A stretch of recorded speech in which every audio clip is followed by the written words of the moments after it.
Ramón y a Monse por el entusiasmo que han puesto en el desarrollo del PRGF y bienvenidos al grupo de locos que nos dedicamos en nuestros tiempos libres a sufrir con la ciencia. Os voy a intentar traducir lo que han dicho antes Isabel y Eduardo a la mente un poco obtusa de los traumatólogos, como yo entendí toda la historia de los factores de crecimiento. Todos sabéis, en los últimos 30 años el desarrollo de la tecnología en la cirugía artroscópica empezó por el desarrollo de instrumentales. Han salido al mercado numerosos artilugios cada vez mejores y más técnicos. Parece que el camino aquí casi se acaba y que empieza ya el momento en si podemos mejorar la cicatrización, la respuesta de nuestros tejidos, porque ya vemos que en las suturas tendinosas los materiales con los que suturamos tienen más resistencia que el tejido mismo. Entramos en la era biológica hace unos años y que ha sido una explosión de grupos de investigación y de trabajo y de publicaciones, algunas veces un poco desordenadas y no todas demasiado científicas. La historia de los factores de crecimiento es muy vieja, parece que es muy moderno, pero el primer factor de crecimiento se descubrió en 1948, fue el factor de crecimiento de los nervios, y el siguiente fue el epidérmico unos años más tarde. El premio Nobel se lo dieron a estos dos señores 36 años después de haberlos descubierto. La década de los 70 y los 80 se caracterizó por el desarrollo de las colas de fibrina. Todos conocemos el famoso Tisucor, que lo hemos utilizado todos, ya sea fibrina de origen animal o fibrina autóloga, y ha habido varios grupos de trabajo, como veis, incluso en la ortopedia, donde se usaban para reparaciones meniscales y reparaciones de nervios, etc. En 1999 entra en la historia el doctor Anitwa en Vitoria con su primera publicación, que ya os he explicado y no voy a insistir en sus diferencias, y en ese momento nos juntamos, un poco por casualidad, y coincidimos en el tiempo y en el lugar tres personas diferentes, con inquietudes diferentes, que unidos nuestras mentes, pues hemos conseguido sacar adelante todos estos trabajos.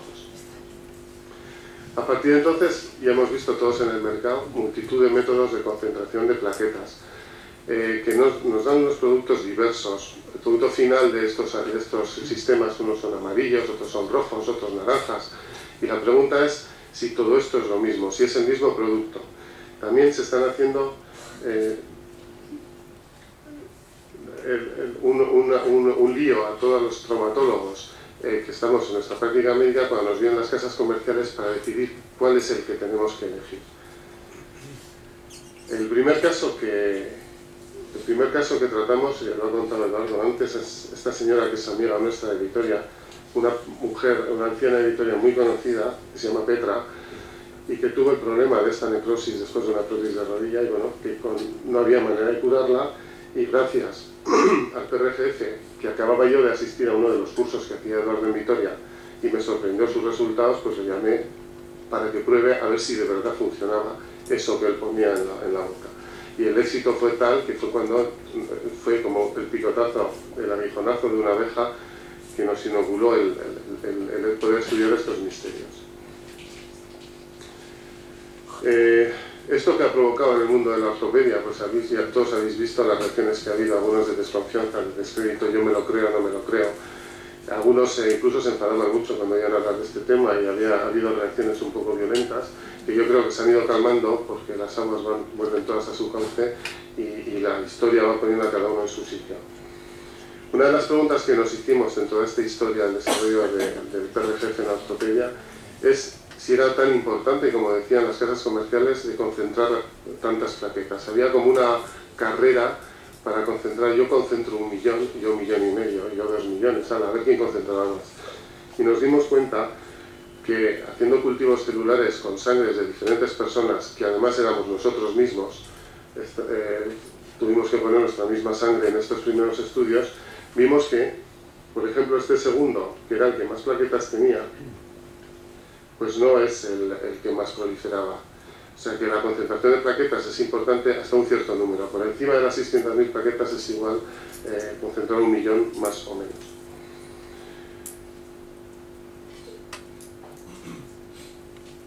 También nos preguntamos si había gente que tenía una respuesta excepcionalmente buena al estímulo con factores de crecimiento y si tenían algún componente diferente, una concentración diferente en factores de crecimiento que nos pudiera dar luz.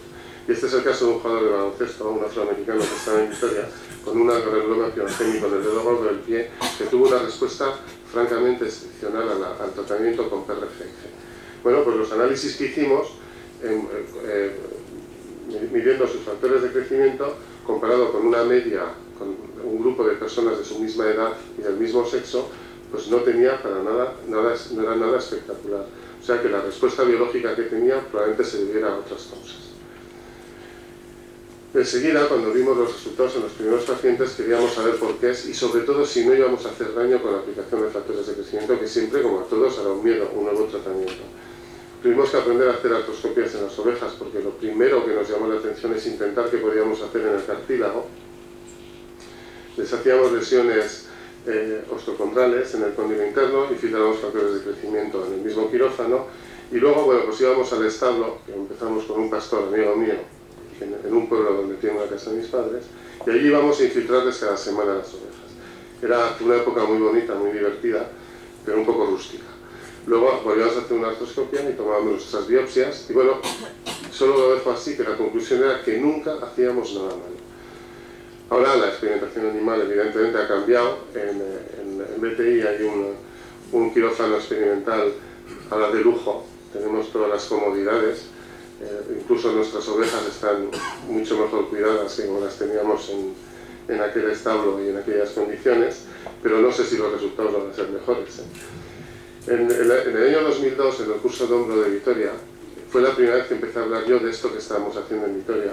En ese curso estaba Orozco, estaba Ramón Cugat, gente que conocéis aquí bien de Barcelona, y a partir de entonces hicimos unos cursos de preparación porque hubo ya una gran demanda de personas que querían aprender cómo utilizar los factores de crecimiento. El grupo de investigación fue creciendo, algunos se descolgaron en aquella época y ya en el 2002 presentamos nuestros primeros resultados en la condropatía degenerativa. Ya han pasado 7 años de esto.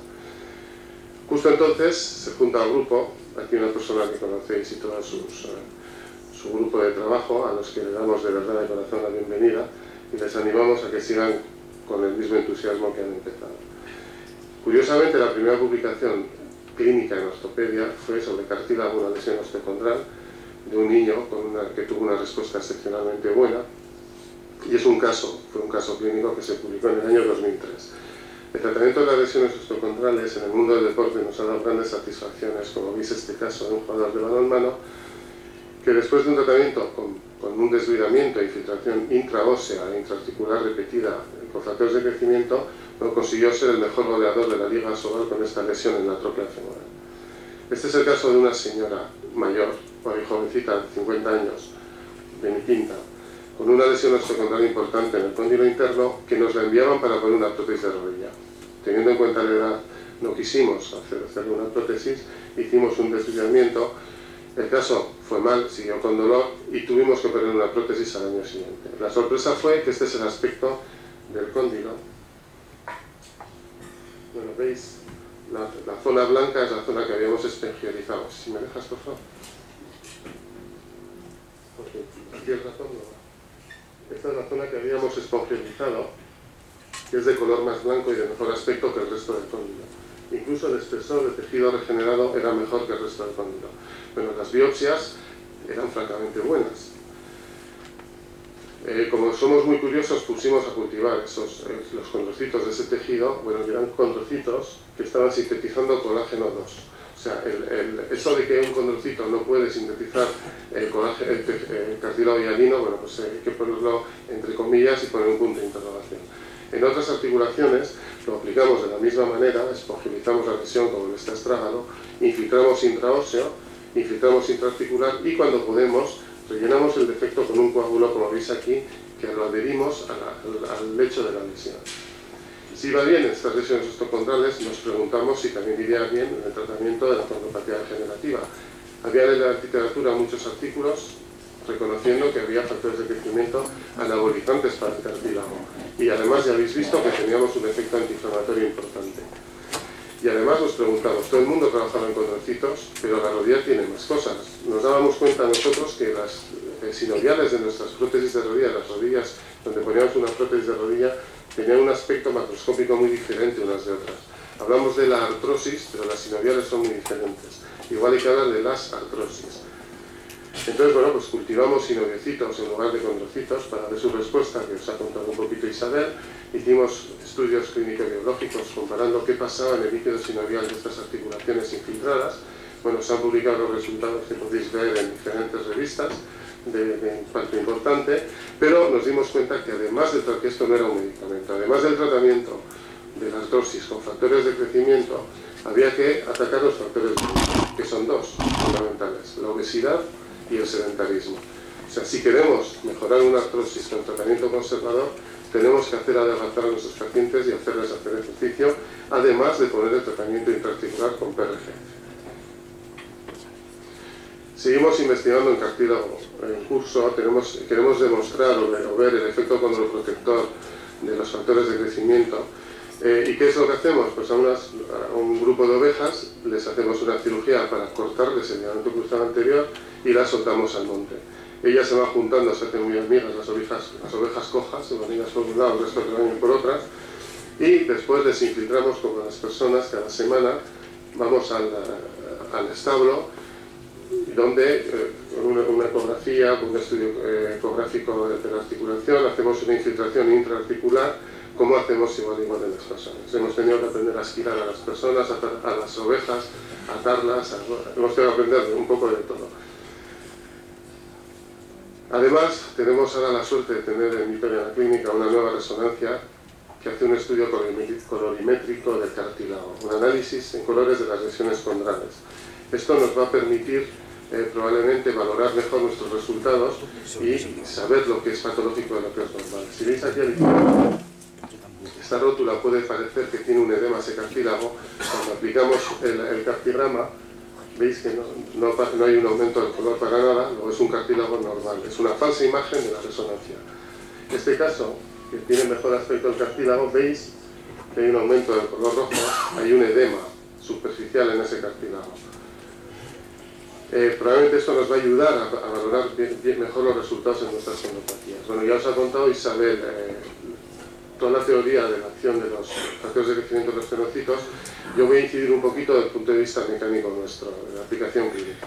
Un tendón se puede generar por dos motivos, o porque el colágeno está sometido a un estrés superior a su resistencia y entonces se estropean esas fibras de colágeno y los fenocitos no son capaces de reponerlo y llegamos a una degeneración del tendón, o por una insuficiencia de aporte vascular cuando la necesidad vascular aumenta, como puede pasar en un tendón de Aquiles o en el manguito rotador.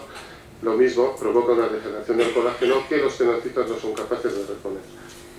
Al final, ¿cómo podemos mejorar la cicatrización? Si mejoramos la angiogénesis, si hacemos proliferar los fenocitos, que las células mesenquimales se diferencien y que sinteticen más matriz, mejoraremos la cicatrización. Bueno, esto es lo que comprobamos en la experimentación animal, lo que hemos ido aplicando a nuestros pacientes en roturas feas de nuestros tendones de Aquiles, con la aplicación intratendinosa y con nuestro recubrimiento de membranas con el PRGF, y los resultados se han publicado en dos revistas de impacto, una los resultados de nuestros tendones de Aquiles suturado y otra un tratamiento de las complicaciones de las suturas de los tendones de Aquiles. Además, hemos hecho algún tratamiento conservador, como este caso, de una rotura crónica de una persona mayor que no podíamos operarle por el riesgo quirúrgico de necrosis cutánea en la zona. Infiltramos percutáneamente factores de crecimiento y conseguimos esa regeneración, que no es perfecta, pero que es suficiente para que esta persona pueda andar normal. Si era bueno en los tendones, luego lo explicará con más detalle el doctor Cugat, será bueno para los ligamentos cruzados, pero como detalle, insisto en que hay que infiltrar los tendones intratendinosos, no poner un coágulo al lado, sino hay que colocar los factores de crecimiento donde están las células y donde están los vasos. Hay que infiltrar los túneles para que la integración del túnel sea mejor. Y bueno, y en las artroscopias de control que hemos visto, la imagen superior se veía con cierta frecuencia la entrada en las plastias en los túneles. Las imágenes que vemos ahora se parecen mucho más a las de abajo, con una reparación mucho más anatómica del ligamento cruzado anterior. También los resultados se han ido publicando en diferentes revistas que podéis leer. Y ahora un apunte. siempre nos pica la curiosidad y siempre yo sospechaba que esto de los salmoinjertos era un tejido muerto, no sé si era muy de verdad. Los embriones se congelan y viven, ¿y por qué no nuestros tendones? Entonces cada vez que poníamos tanto de ovejas como de personas salmoinjertos congelados, le mandamos un trozo de Isabel para que lo cultive. ¿Cuál fue la sorpresa? Que en el 50% de nuestros salmoinjertos hay un crecimiento tendinoso como en un tendón normal. O sea, todos nuestros salmoinjertos no es un tejido muerto.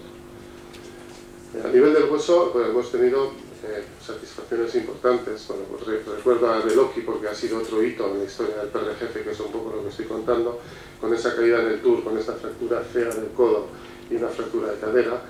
Hicimos una cirugía clásica reconstruyendo la fractura del codo, infiltramos el PRGF dentro del foco, colocamos nuestras membranas de fibrina y esto, él se cayó el 16 de julio. Y esta es una radiografía del 13 de agosto, 4 semanas después. Veis el aspecto de la fractura del codo, como el de la fractura de la cadera, y el 3 de septiembre, 6 semanas después, este era el aspecto de la fractura del codo. Veis que hay un aspecto de remodelación del callo incluso, bueno, y aquí ya se pudo montar en la bicicleta. Este es el caso de una pseudoartrosis de muy mal pronóstico, varias veces operada, con varios fracasos, con un aspecto infame de la pierna. Bueno, abordamos el foco con un abordaje artroscópico por el riesgo cutáneo, desbrigamos el foco de la pseudoartrosis, fresamos el canal intramedular con una guía, igual que haríamos cirugía abierta, controlando su paso por endoscopia, y el paso del clavo definitivo, colocamos injertos percutáneamente en todo el foco de pseudoartrosis y conseguimos esta consolidación que nadie había conseguido hasta entonces. Tuvimos más suerte que los demás. Este es el caso de una mujer de 50 años, una jovencita de 50 años, que haciendo un descenso de cañones, en vez de saltar al agua, saltó al lado y se hizo esta fractura de metáfisis tibia. Muy mal pronóstico, muy fea, de muy difícil arreglo. Bueno, pues aquel día, un poco por inspiración en quirófano, un poco de suerte, conseguimos hacer esta reducción, colocar nuestros injertos, nuestro injerto con PRGF. Bueno, 6 semanas más tarde este era el aspecto radiológico. Veis que la reincorporación de todos los injertos ha sido fuera de lo normal. Y que ese mismo día, 6 semanas más tarde, este era el aspecto externo de su pierna. A nivel de músculo, hay grupos de investigación en todo el mundo, porque es un desafío en el mundo del deporte.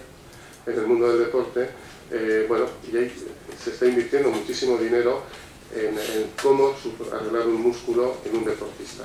Bueno, nosotros propusimos nuestra malla de fibrina con factores de crecimiento, que es para ver si no íbamos a hacer ni osificaciones musculares ni otro tipo de efectos adversos.